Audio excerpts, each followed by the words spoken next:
Good morning, children. Today we will study about the structure of coordination compound on the basis of the valence bond theory.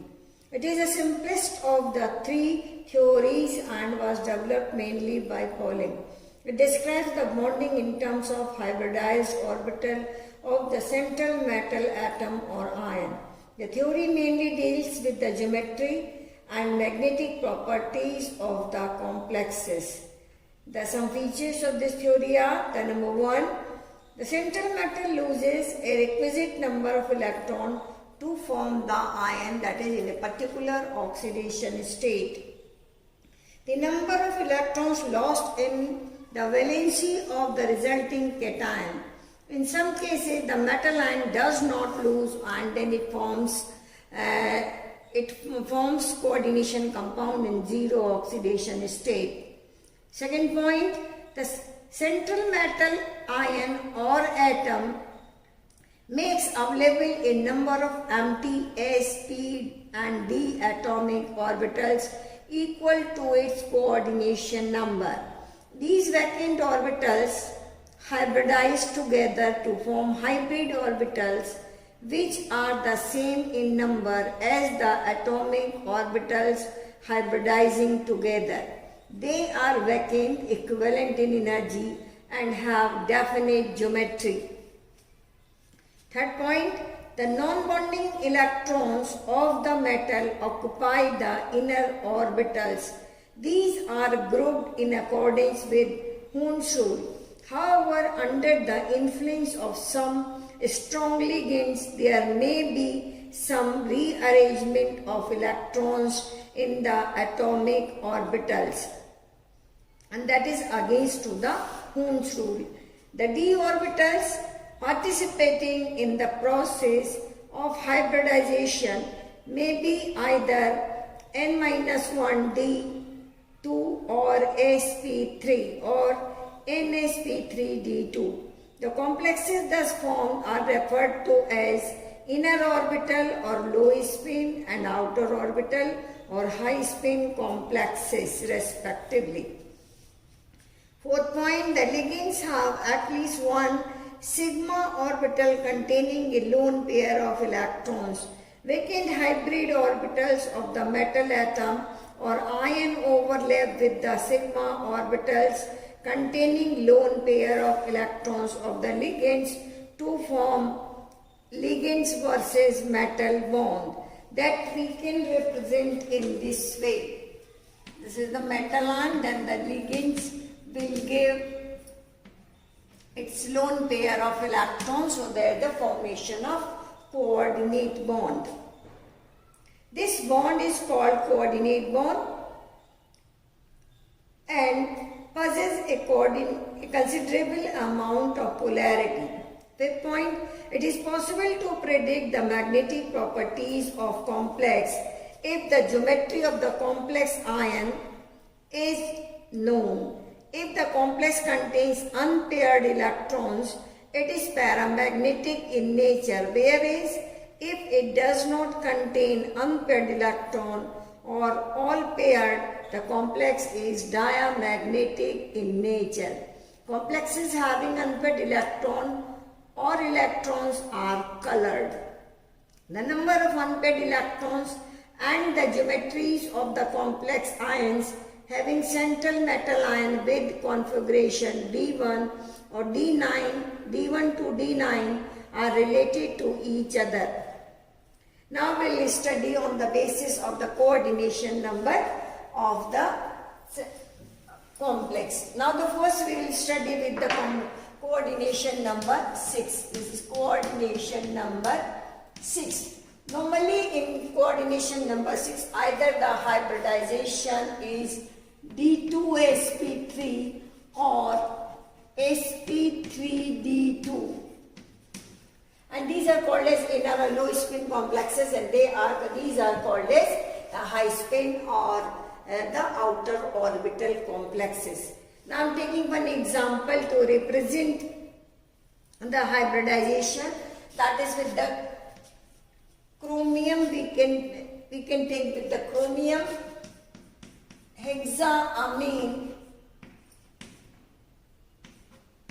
chromium 3 positive ion. Here the chromium is having atomic number 24, the electronic configuration 3d5 4s1. Then we write in chromium 3 positive ion. So we'll remove the 1 electron from here, 2 electrons from here. The electronic configuration is 3d3 4s0. Now it is having one vacant d orbital.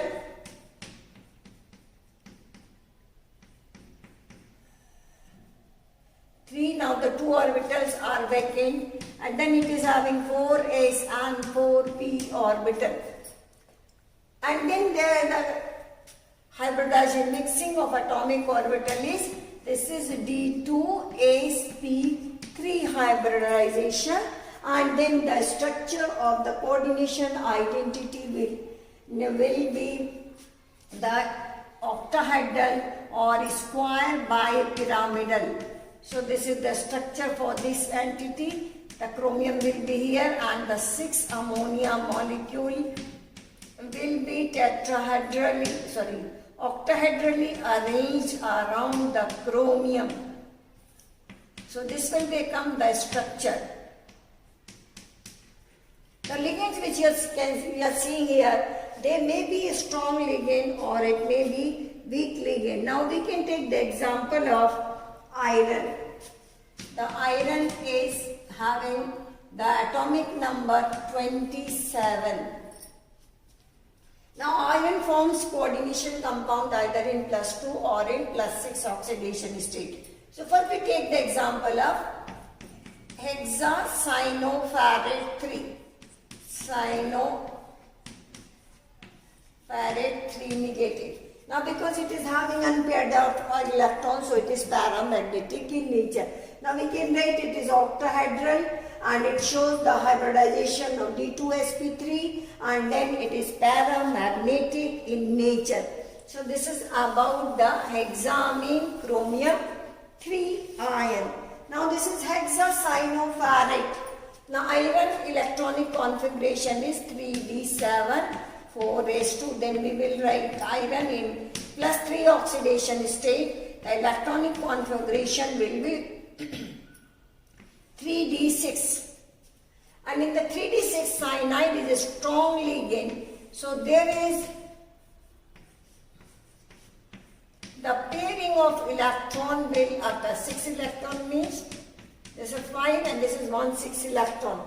Now the iron, because the ligands of cyanide is a strong ligand, so the pairing will occur and the 2d orbital will be vacant. This.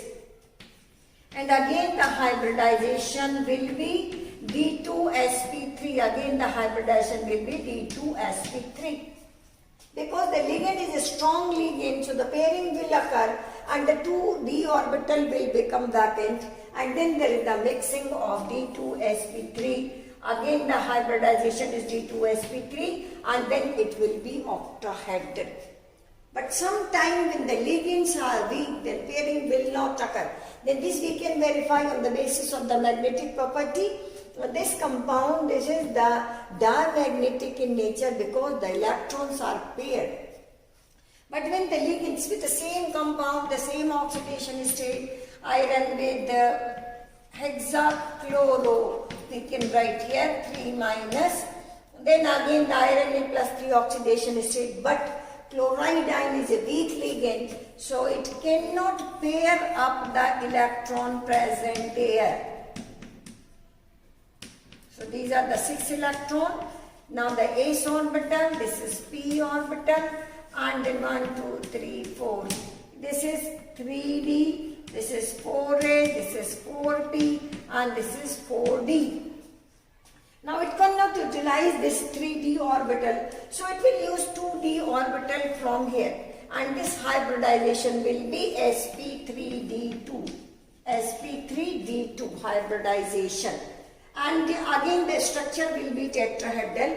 So this complex is called as inner orbital or low spin because the spin of the electron will be neutralized.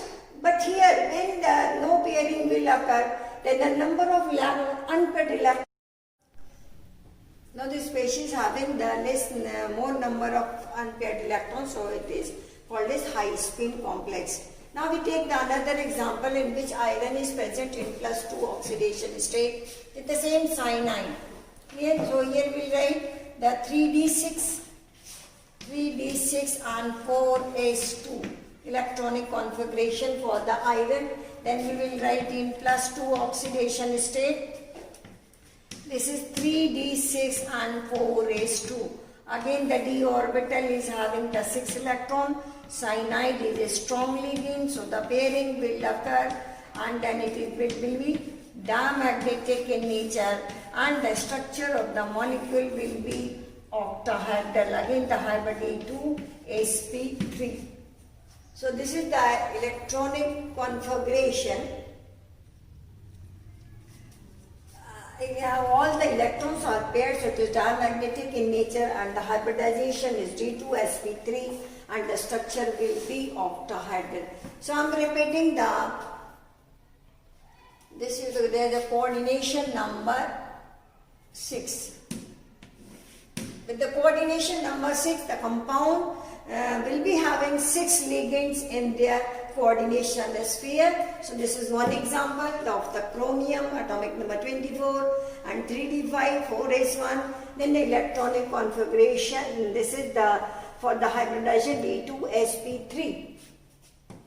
And then this is having the octahedral structure, and these are the different examples for the iron. Iron may be present in the coordination number 6 as in +2 oxidation and +3 oxidation state. I have already taught you about the oxidation state +3. In +3 it will form either inner orbital or outer orbital complexes.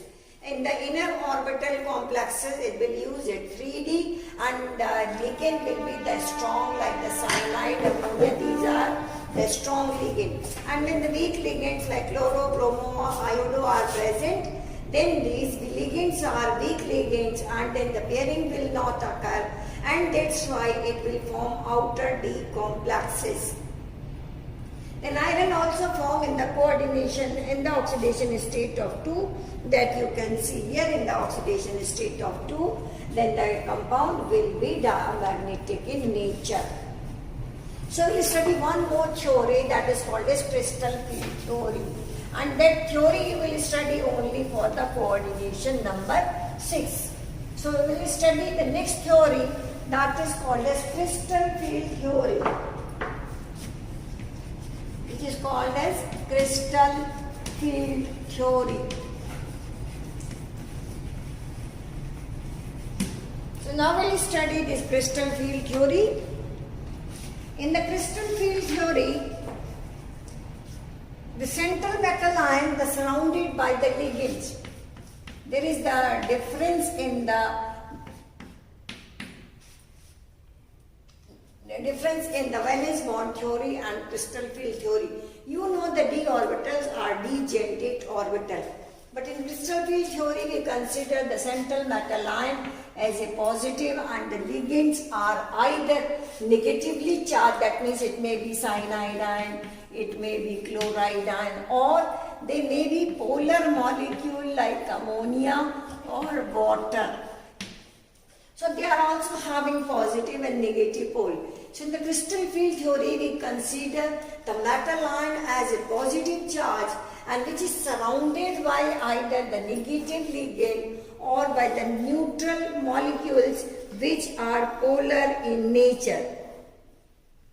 So according to this theory, the water molecule can be shown in this way. This is delta negative, this is delta positive, this is delta positive. Now due to the presence of these ions, when they surround the positive charge, then there is the disturbance in the degeneracy of the d orbital. So when the ligands surround the central metal ion, there is an increase in the energy of the d orbital. So slightly increase in the energy of the d orbital, and then the d orbital will be splitted. So this we are studying about the coordination number, again coordination number 6 in the octahedral field. And then the hybridization we will study at D2sp3. Yeah, that you already studied. So the d orbital, the geodesy will be disturbed and then it will split into two parts. This. So when this central metal ion is surrounded by the ligands which are either negatively charged or the polar molecule, then due to the presence of charge, the d orbital will be splitted into two parts and then it is abbreviated as T2G and this is abbreviated as EG, that is spectrochemical abbreviation. So this will be divided because you know the d orbitals are having this is dxy, dyz, dxz and then dx square minus y square and dz square. In all these, the lobes are in between the axis and here the lobes are along the axis. And that's why it will be split into two parts, that is T2G and EG. And this energy is called as crystal field stabilization energy. If the ligands are strong, then the splitting energy will be more and then it will form more stable complexes. So this is called as the splitting of d orbital. And after splitting, there is the filling of the electron in these orbitals. If the ligands are weak, then this will be splitted. So now we can say, suppose we are filling the 3 electrons in the symbol, suppose the D3 configuration is there, then we fill simply 3 electrons here. But for the filling of the 4th electron, then the configuration will be D4. Then the 4th electron will come here when the ligands are strong ligands. But when the ligands are weak ligands, then this electron will go here. That is the meaning of pairing of electron. So when we use the strong ligand like the cyanide, thiocyanide, carbon monoxide, when these ligands are present, then there is the splitting of the d orbital and the crystal field splitting energy will be more. And that's why the electron first filled in the T2G level and after that it will be filled in the EG level. So it will be given, when it will be asked in the examination, show the electronic configuration of D4 in the weak field, then we will represent in this way. And when it will be asked for the strong field, then this electron will be placed here. Normally they ask for the D4, D5, D6 electronic configuration. And then they will give whether a weak field or a strong field. So when the strong field we are applying here or the strong ligands are there, so first there is the filling of T2G level and after that the electron will go in the EG level. So that you are studying the transition element, this is called a 3D transition. The electrons are transit from T2G level to EG level and then they will absorb the light of visible region and that's why they form the colored compound. So this is for the crystal field theory, in which we will show the splitting of the d orbital and then we show the filling of the electron in the strong field and weak field. Now I am making it separately for the weak field and for the strong field. Now for the strong, now we will show in the strong field and the weak field. Now we take the D5 configuration. The first in the strong field we will show the splitting of the d orbital and then we show this is EG level, d orbitals will be having the same energy T2G level, then this is for the EG level. Now D5 configuration and then we will show here 1, 2, 3, 4 and 5. Then we will show in the weak field.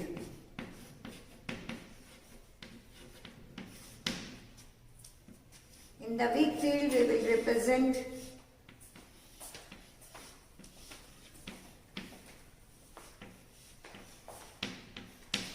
D5 again D5 configuration, then 1, 2, 3, 4 and 5.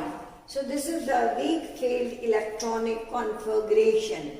So this is all about the crystal field theory for the coordination number 6.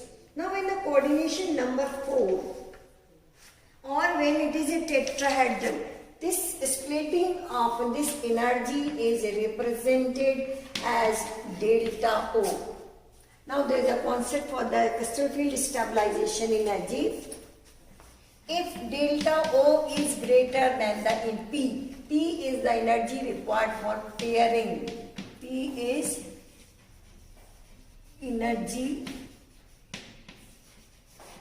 required for pairing. If delta O is greater than P, then the pairing will occur.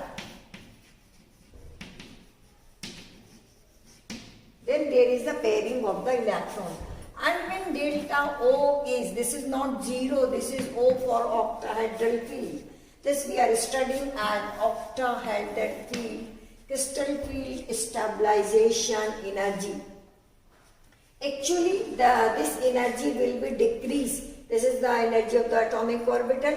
This energy will be decreased by 2/5 and it is increased by 3/5. In this ratio, the energy will be distributed. And when delta O is less than P, and then the no pairing will occur. Then there will be no pairing. So this crystal field stabilization energy is responsible for the pairing of electrons. When there is a strong field, then the pairing will occur, and when there is a weak field, then pairing will not occur. And these are the example in which I have shown you D5 electronic configuration. And now when it is tetrahedral field, then it will be represented by delta T, T for tetrahedral.